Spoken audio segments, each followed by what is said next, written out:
This is the Power Break Podcast number 025, an interview with Officer Vu Tran.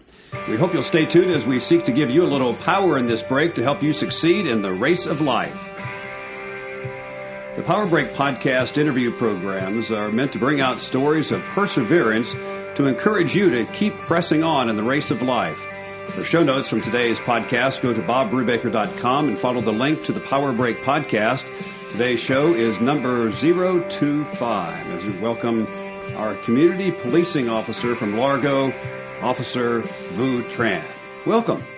Well, thanks for having me here, sir. It is a pleasure to meet you. I know that you have a story in the way that you and your family came to the United States and how you became an officer of the law in Largo, Florida.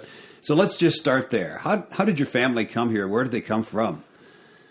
My family were from Viet Nam. I was born in Viet Nam about 3 years after the war. Okay. So around the time in that area, communists have taken over Vietnam, and so a lot of people during that time were pretty much poorer than poor. Mm-hmm. So that is the story. I mean, that was given to me and was told by my parents. Up until around 6 or 7 years old, that's when I remember most of the things that we're doing a little bit better as a family. Mm-hmm. because of my mom, what she did when we were living there, and because when the wars ended, a lot of things that from the Western society considered contraband. Oh.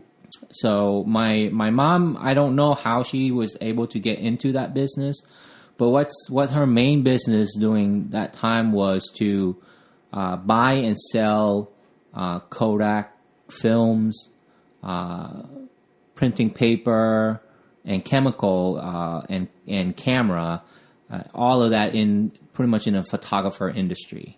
And she was able to put her hand in that industry and was able to buy merchandise and then resell it. So it's kind of like a black market, from what I understand. Because if you get caught with it, you can go to jail, or a lot of time they seize your stuff and they don't, they just tell you go and take your money. Okay. But people do go to jail for that because it's considered contraband. So my mom and my dad able to get into the business, and from there, that's like I say, at the time of 7, that's when I noticed that our family was doing a lot better compared to the people that live around me. Okay, and it was a communist setting there. Yes, okay. It is still communist till this day. Right. So how did they get to America? So I said right around 8 years old. My dad fled the country first. Excuse me.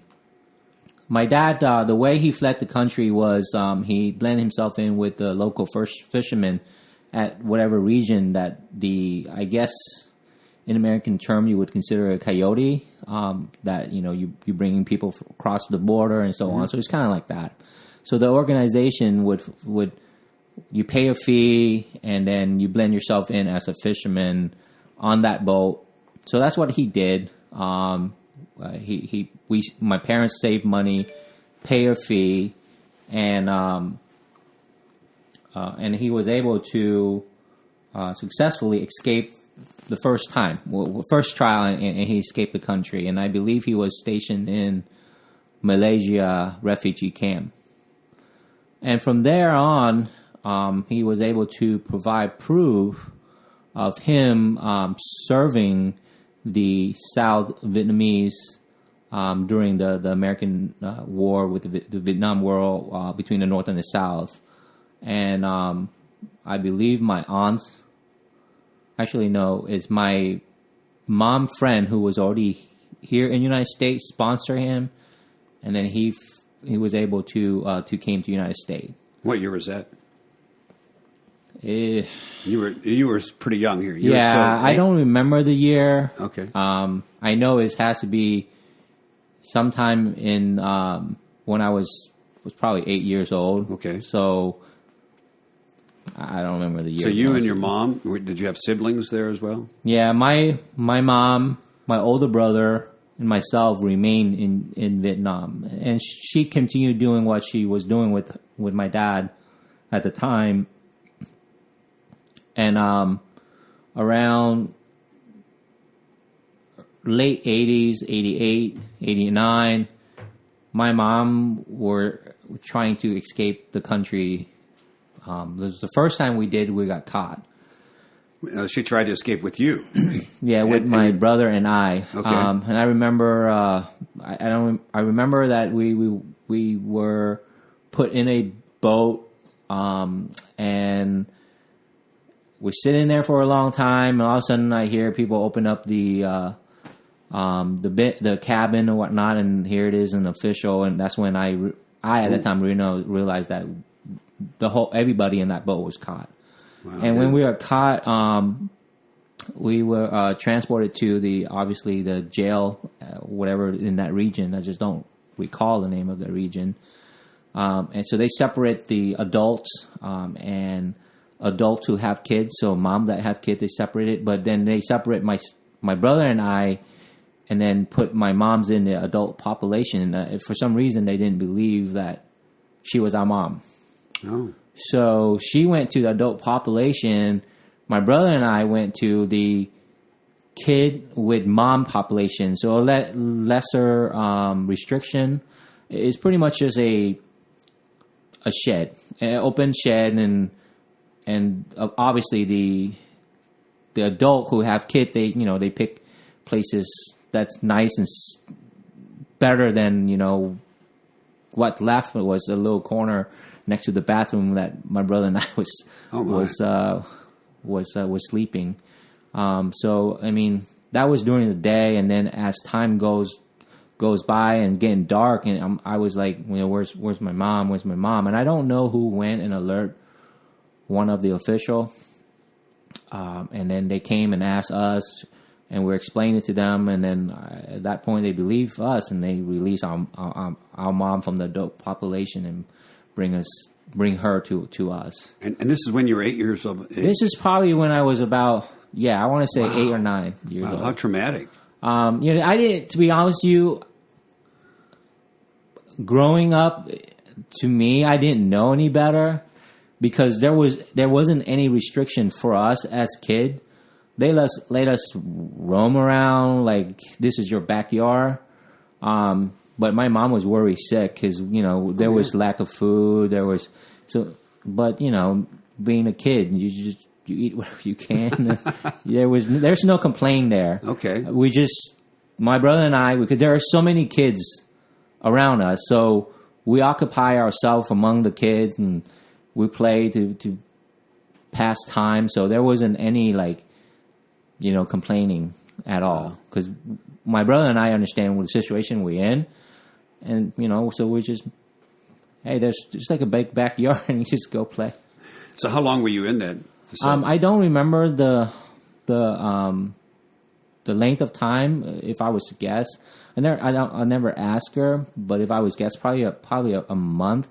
And the reason being is, I know behind the scene because I've seen my mom speaks with the official every so often, and I know behind the scene that she is making deals with them. In regard, what I mean by making deal is she's telling them that, hey, I pretty much have money.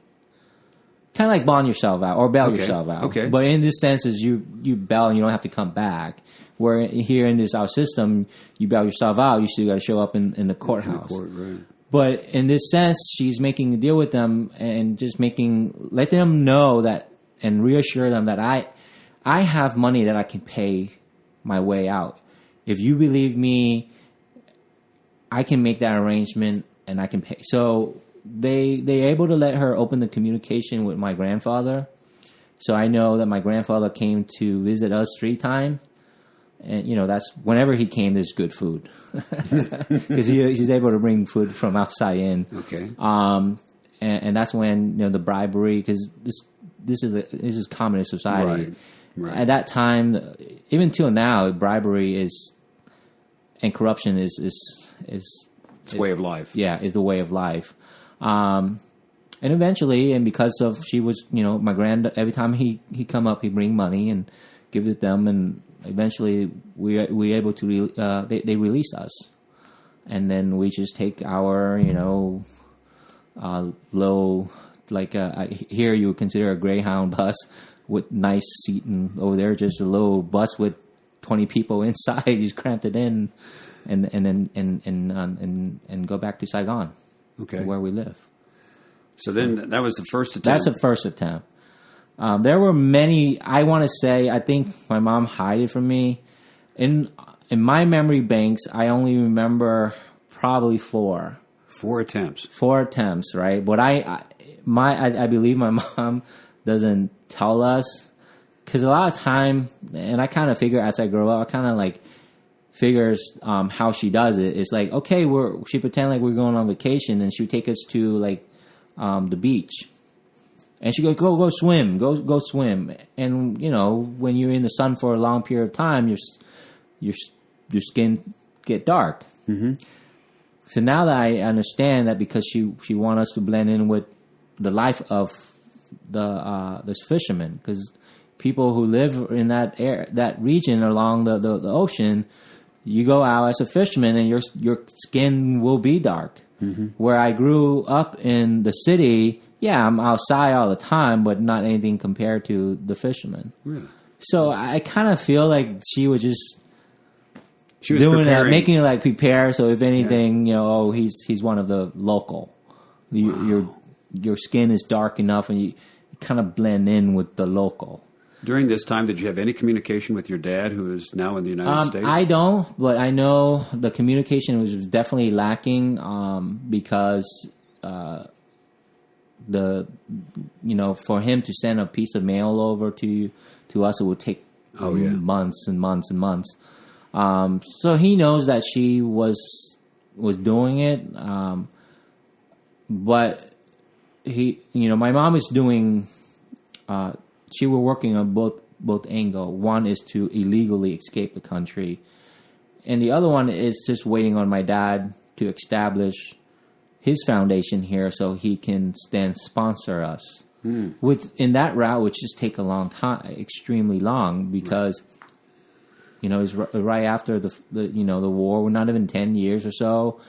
The communists is shutting communication through the outside world, and honestly, if we were to wait for that, we'd probably be at 18 or 20 even before we even got a chance to get out. So let's go to the successful attempt. How did that come about? Well, like I say, it took multiple attempts. Right. The very last one was, I want to say, that scarred me for a long time. The first one didn't.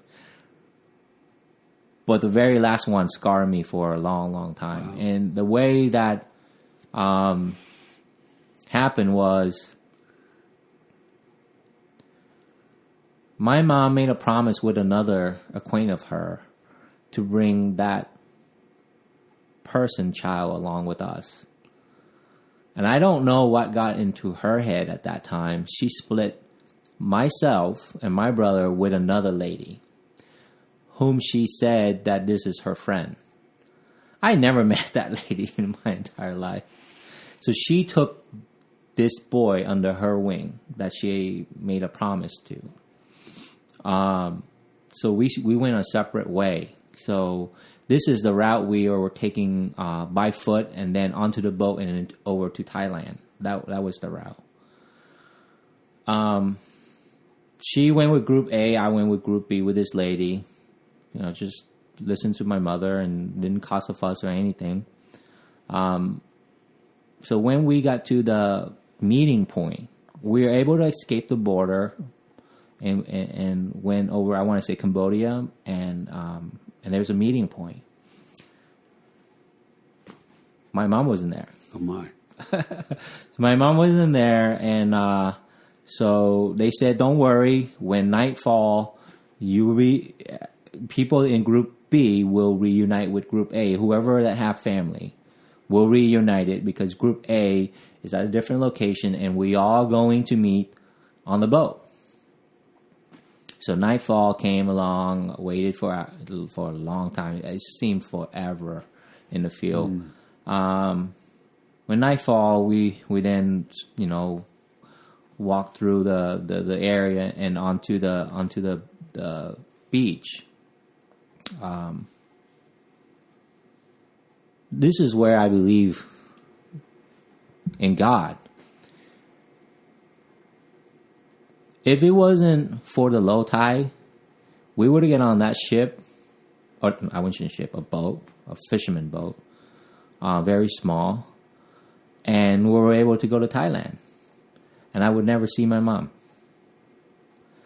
Low tide came, the boat was stuck, and they couldn't go. And I still have not seen my mother. So they said, "Don't worry, they're back at shore." We came back and we hide out further inland. And they said, "Just wait the next day, you will reunite with your family." When the morning came, early morning came, they said, "Sorry guys, Group A was caught." Oh my! Those that have family member in Group A, you have an option to continue on or go back home. My brother and I said we're going to go home, and you know, thank goodness this lady that she entrusts us to her, willing to take us home. So, like again, if miracle didn't happen, I would be on that boat that night and would be over in Thailand thinking my mom is over there. Wow. So that was the last failed attempt. That's the last failed attempt, and I did not like it at all. So what I found out is that she was in prison in Vietnam, but where the border between Cambodia and Vietnam was. And just like what she normally does is trying to bribe her way out, because that's the way of life. If you have a little bit of money and you show that you have a little money and you make the payment and you keep on making the payment. So she doesn't have any money. When you get caught, you don't have any money. She just make promises to them. I believe the warden himself escorted my mom from where she was to our home.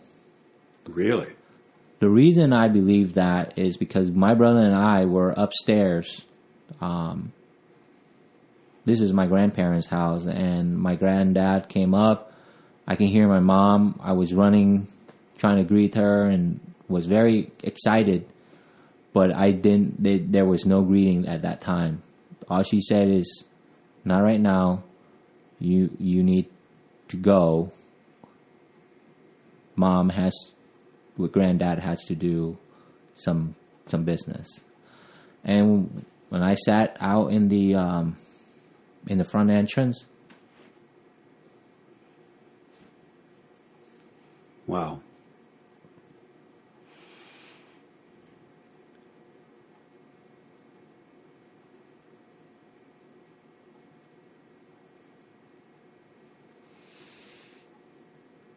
and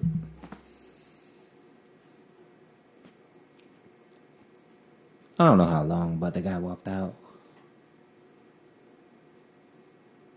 The warden just walked away? No, I don't know how long he was upstairs.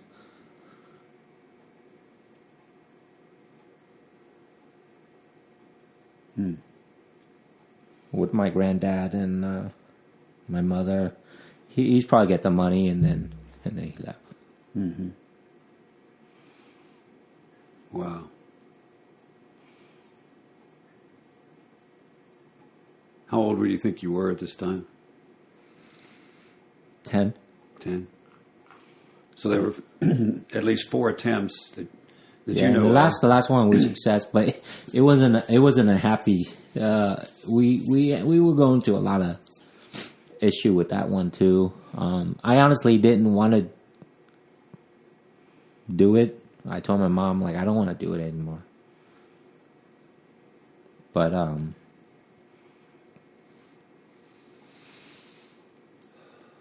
the last attempt, she kind of sat me down. She got this.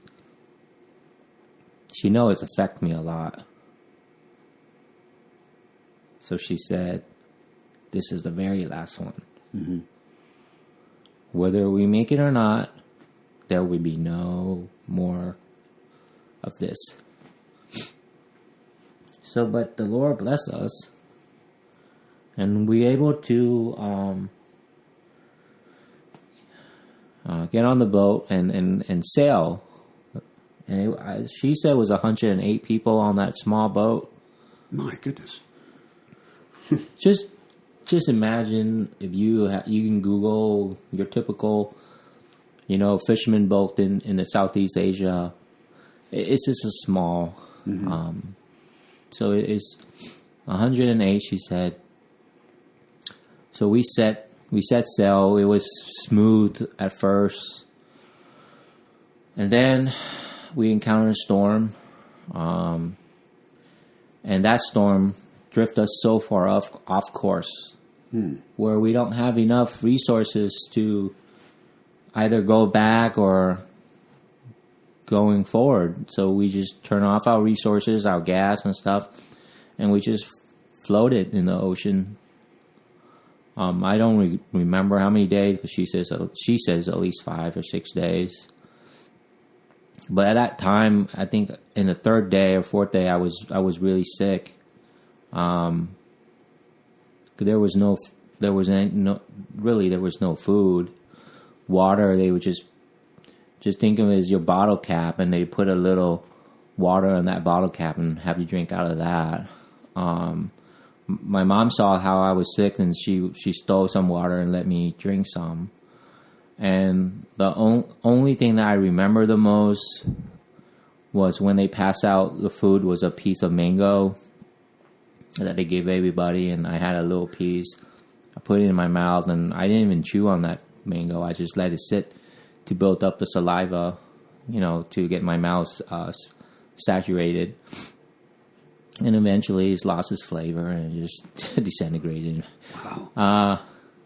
But yeah, and then I got so sick because I guess no food, no water. My mom said I passed out. She said at one point I didn't have a pulse. Right. And the captain of the boat, she said that he was able to, save me. And when I regained my consciousness, I was just pretty much just laying there. I had no energy at all. So we just floating on the ocean. I remember seeing other boats far away, but they didn't save us up until we met, I believe it's a Holland, I want to say an oil boat. It's a big orange boat. We still have a picture of that boat at home. And that boat saved us. And the story I received is that the captain saw us from his radar, when his radar is picking up, and he was rerouting his ship because the way where he was headed was toward the storm, and the way that the wave was floating our boats was heading toward the storm. So he was getting away from the storm. So he encountered us, and then I guess he made the decision, and I guess with the approval, I don't know what the procedure are, but whether he saved us. Now this is where where all of a sudden my strength came back. Thank the Lord. I saw the boat was going really closest to our small fisherman boat. Now this is a ship. This is a big oil ship. And they were supposed to put a ladder, one of those sturdy ladders that doesn't move around, down, and then the crew will go down and escort us up to this ladder. But they throw down like ropes, ladders from the boat. I don't know how I got my energy, but my mom said, get up, I need you to get up, I need you to get on that boat. So I just did what she told me to do, and I jumped from this little boat, and there's about maybe 2 to 3 feet apart, and I hang on to that rope ladder, and I find every energy that I have. I climb up that ladder, and before I even get to the top, all I can remember, there was this big, hairy arm, one of the crew members, he's strong guy, just grabbed me by my shirt and my shoulder and just yanked me up like it was nothing. Wow. And when I got up there, that's when I collapsed. And then he just carried me back all the way to the back of the deck. That's where we all united. And that's how I was saved. That's how our boats got saved. Wow. And eventually your mom and your brother came up too. Yeah. I don't know how they came up, but they came up and we reunited toward the rear of the boat. They slowly give us food, slowly give us water, because you don't. I guess you don't want to introduce it right away, and then you can get really sick for that. So slowly they give us a little by little, and I say we're on that oil boat for a good 3 days. I remember the crew was so nice. The crew, they let us in their cabin, and they see a cowboy movie and shootings, and I'm like, wow, this is great. But yeah. Now where did they take you?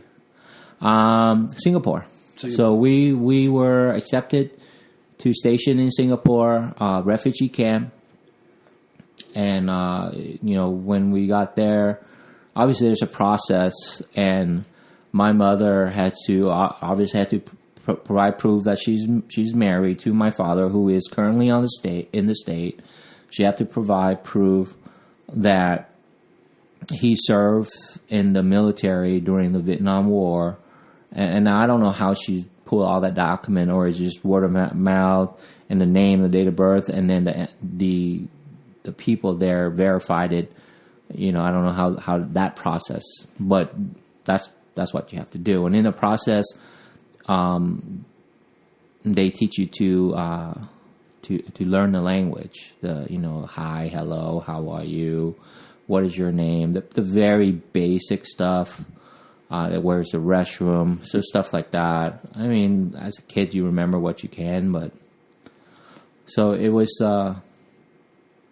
Singapore is definitely a nice refugee camp compared to the other ones. Wow. It's definitely a nice country. Very clean. They allow us the official in the refugee camps allow us to go out of the camp. Obviously with an escort. It was a beautiful country. Wow.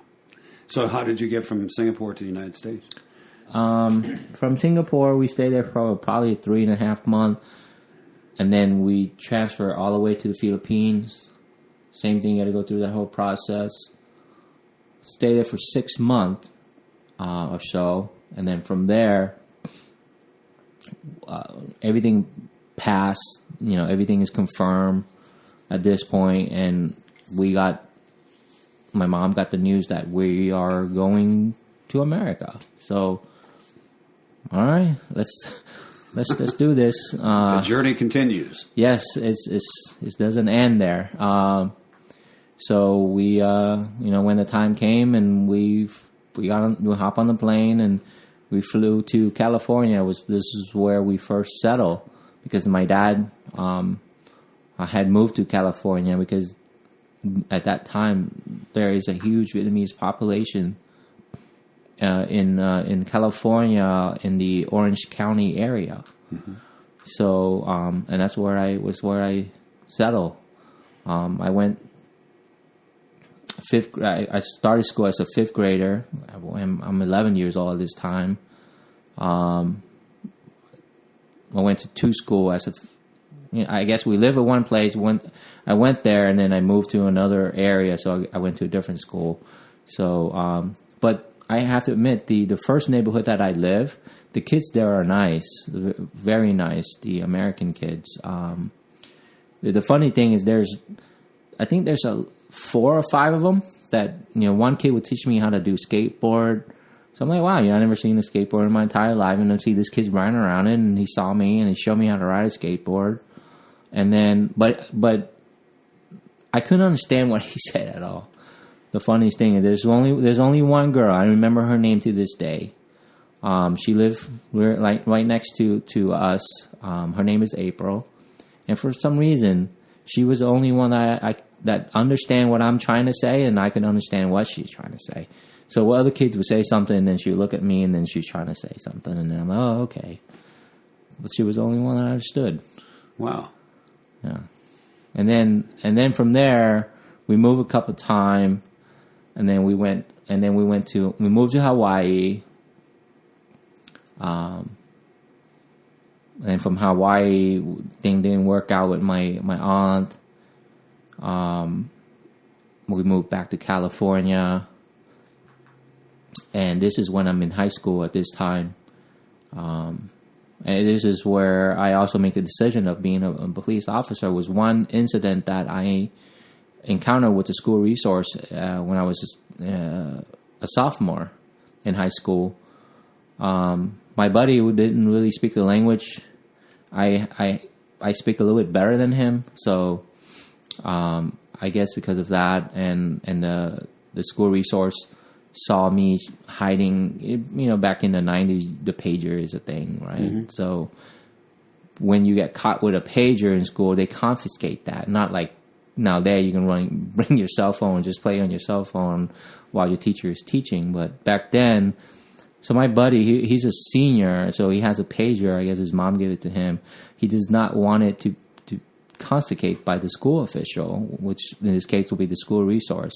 So he handed it to me, and when the school resource approached the vehicle, because my friend, I guess according to him, has violated a traffic violation while he's in the school campus. So he saw that, and then I'm trying to put this pager away. So the school resource didn't know what happened, at that time. I don't understand why he did what he did. I guess even if he was trying to explain, I couldn't really understand. But he pulled me out of the car and searched me. To me, that was an embarrassment to me, because in my mind, I really didn't do anything wrong. Mm-hmm. Right? And we don't like. When I said we, I want to say all of the Vietnamese do not like police officer, because growing up in Vietnam, especially in the communist society, police officers over there are very, very corrupted. Mm-hmm. Extremely corrupted, bluntly corrupted. So when that happened to me, I felt embarrassed. And I didn't know what to convey or how to defend myself verbally or explain myself. So I made my decision at that point. I'm like, I am going to be a police officer, because I think that this is where I'm going to live. I'm not going to move anywhere outside of California. I said, this is where I'm going to live. And because there is a stigmata of police officer, and there's a huge population of Vietnamese in this area, I want to be a cop so that I can then educate the Vietnamese people. So that's how I make that decision. Now, looking back, I can see why the SRO did what he did. For his safety, he all he sees something was giving to another person who is a back passenger, and then that back passenger is concealing something. And for his safety, he, in his mind, could be a weapon or something. Right. But that message was not conveyed to me during that encounter. So I did not like that encounter. But my mind is the way I was brought up, and the way my personal characteristic is that I have a tendency to take something negative, and I want to reinforce that and turn it into a positive. So I'm like, okay, this is a negative experience to me, but I don't want this to happen to anybody else. It's probably because I may not understand the language of the law or the way things are operate, but hopefully I learn enough and become a law enforcement, then I can I guess, educate Right. Now, let's take you from that time that you were a student in Southern California to the place you are now as an officer of the law in Largo, Florida. Yes.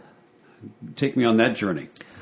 So, I mean, I make that decision. I go to college. I mean, I have my fair share of being, in high school, getting a fight here and there. And just like any kid, it's just harder being an immigrant. You just got to, stand up and defend yourself sometime. But so I go to college. I obtained my 4-year degree at USF here. We moved to Florida in 1997, finished my senior year in high school and obtained my 4-year degree. And I applied with the city of Largo, and they believe in me, and they gave me the opportunity to do what I like to do. So I started police work in 2003. Did you go through the academy? I have to go to the academy. I was very fortunate that the police department, the Largo Police Department at that time, sponsored me and put me through the academy and, pay for all the classes and the salary and all that. And once I got out, I have my issue, and because English is my second language. So that was the biggest challenge for me. And then the cultural differences, because we were, when I was growing up, or in a Vietnamese community, I want to say in an Asian community, that you were always taught to be respectful to an adult who is either equal of your dad aged or a little bit younger. If he is older than you, you have to give that person the respect. And, and then now I am, being a police officer, vested the power, and I go in and I'm going to have to tell these people to, be quiet in a rude, a little bit stern manner, or shut, your mouth, or something like that. And you get the picture. It was a little bit hard for me at first, right. But I understand the concept that I have to show the commands and present, being a police officer, to a point, but at the same time not cross the line of coming off as arrogant and disrespectful. So, and I guess that's one of the reasons why I'm pretty well liked within the PD, is because I don't came across like Mr. Know-It-All and just being humble, and I don't, I'm not. I guess just the way I was brought up. Well, you have quite a reputation. Reputation's a very good reputation. People really do appreciate you. Being the community policing officer, what does that entail? I have my fair share in patrol for a good 12, 13 years, and now I have this position. I really enjoy this position. I got to do a lot of things that I wanted to do when that encounter, is to educate. Now, I expand my horizon, because now I learn things. I make mistakes and I learn from my mistake. And part of that is now I got to go out to the community and talk about crime prevention as a whole. Like, what can you do to better secure your home? Our seniors are so vulnerable with the fraud and scam. And identity theft is like, I think in our state, it's like the second. So I got to go out and educate people what they can do to reduce their likelihood of becoming a victim. And then I got opportunity to work with Sergeant Tribino, and he let me in the active shooter respondent training program, and I love it. I came in. I was the lowest man at the time, and I said, I'll take all the beating, being the bad guy. Just let me in. I want to learn. So I'll start low. Let me be the bad guy for all of the scenario. So when they throw the bottles, throw the balls, the tennis ball, and take me down, whatever. Let me be that guy, because I want to learn how he teach and how Sergeant Savo's style of teaching. So while I'm sitting there, I'm absorbing all of this techniques and methods of delivering the message.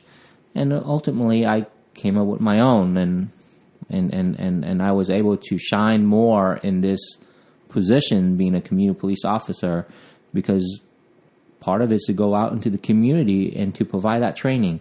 Now, if I in patrol, I would definitely limited myself a lot, because my primary function is patrol.